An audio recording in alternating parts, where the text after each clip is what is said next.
কথা বলেন না, বলেন তো কি খেলনা? এগুলো কি?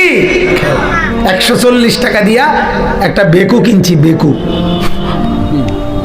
বেকু মাটি কাটে যে বেকু কিনে হেরে দিছি। কি এটা? খেলনা। ঠিক এমন আল্লাহ বলে, বান্দা 10 তলা বিল্ডিং বানাইছো, না না খেলনা, খেলনা। এক সেট সোফা, খেলনা, খেলনা না এগুলো। আসল কই? আসল কোথায়? আসল কি বানাইলা সেটা বলো। ভুলে গেলা আসলকে, পড়ে রইলা খেলনার ভিতরে।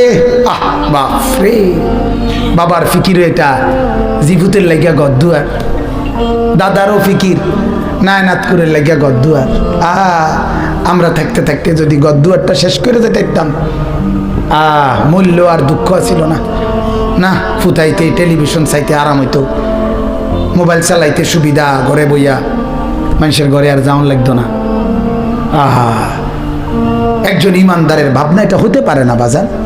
ইমানদারের ভাবনা হবে, আহা সবগুলো ছেলে যদি নামাজি হতো, ছেলের বউগুলো পর্দানসীন হইতো, মেয়েগুলো যদি দিনদার হইতো, নাতি নাতনি যদি কোরআন পড়তে পারত, আল্লাহর কসম তাইলেই বলতে পারতেন আর আমার কোনো চিন্তা নাই, এখন আর মরলেও কোনো টেনশন নেই।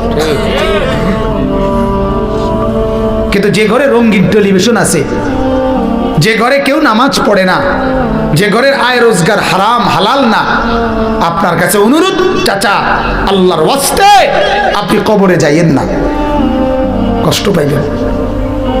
বিড়ি মুখে কবরে যাইয়েন না, টেলিভিশন চলা অবস্থায় ঘরে রাইখা কবরে যাইয়েন না বাজান, অনুরোধ আমার, কবরে যাইয়েন না,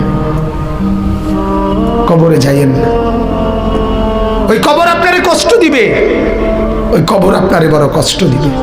আল্লাহ আমাদেরকে বুঝার তৌফিক দান করুক, আল্লাহ আমাদেরকে কবুল করুক।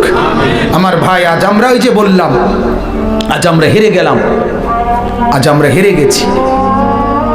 আমাদেরকে মুখোমুখি যুদ্ধে কাফের বেঈমান পরাজিত করতে পারেও নাই, পারবেও না।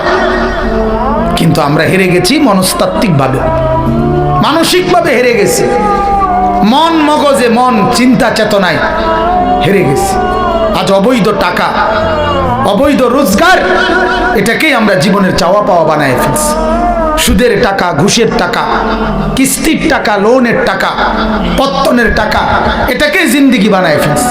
কারণ টার্গেট একটাই, হারাম হোক হালাল হোক, জায়েজ হোক না জায়েজ হোক, মানুষের মাথার বাড়ি দিয়া হোক, যেমনে পারি আমাকে দুনিয়ার টার্গেট ফুরাইতেই হবে, ঘরের কাম শেষ করতেই হবে, এই জমি 10 শতক কিনতেই হবে, ফার্নিচার অলংকার ব্যবস্থা করতেই হবে। অতএব এটা যেহেতু আমার জিন্দিগির টার্গেট, সিদ্ধান্ত, অতএব টাকা হালাল হোক হারাম হোক আমার লাগবেই।